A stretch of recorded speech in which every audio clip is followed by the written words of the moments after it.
Patience for know-how? Somewhat. It was a hard-fought victory for sure.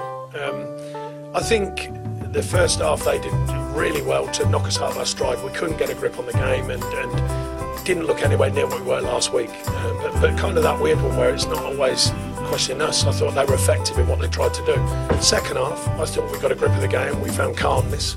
And overall, we created the chances, the real good quality chances, that is, to go and win it. Did you give a bit of a half-time G-up? Because as well as calmness, there seemed to be a bit more urgency at the sharp end.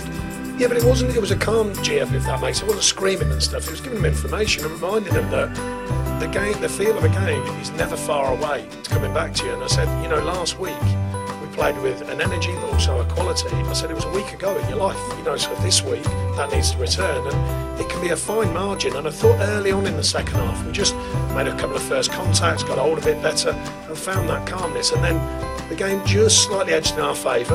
But then you have to be ready, because whenever the ball's dead, it comes in your box. Whenever it's a throw-in, it comes in your box. And I've got no problem with that, by the way. We've got to deal with that. That's our job, and I thought we did very well, actually, particularly with the loss of James Tarkowski.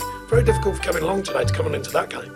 But I thought he stood up very resolutely and dealt with what he had to deal with. What is the news on James Tarkowski? Because was it a blow to the shoulder? Or? No, actually, it was around his groin area, so I'm waiting on news. He did get a blow to his shoulder, but that was more of a sore one, I think. But his groin, he said it just wasn't good enough, so we'll have to wait and see how that is. And in a team full of cool heads, there can't be any cooler at the moment than Johan Berg Gudmundsson. Scoring with his head, that was something new.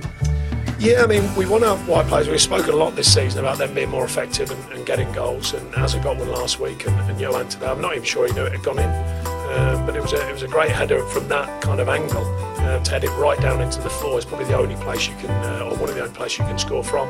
And then Vokes is a great header, you know, because that's difficult when the ball's coming over with not much pace on it. He generated power and pace on that. That was a great header. You said last week it was a start. Another building block today. Yeah, I think so, and I think that's a good way of putting it, actually, because it wasn't a fantastic performance, but it was a resilient performance. It was a Burnley-like performance when we've had to stay in it, we've had to do all the right things. Ben Mee was terrific again today, I thought. Joe Hart, you know, they're people historically have been good for us, you know, goalkeepers, centre-halves, the framework of the side. But what it shows is that undercurrent of Burnley that we built here is still there. Now and again, it just needs people to remind, you know, everyone, we are still Burnley. We still have to punch above our weight.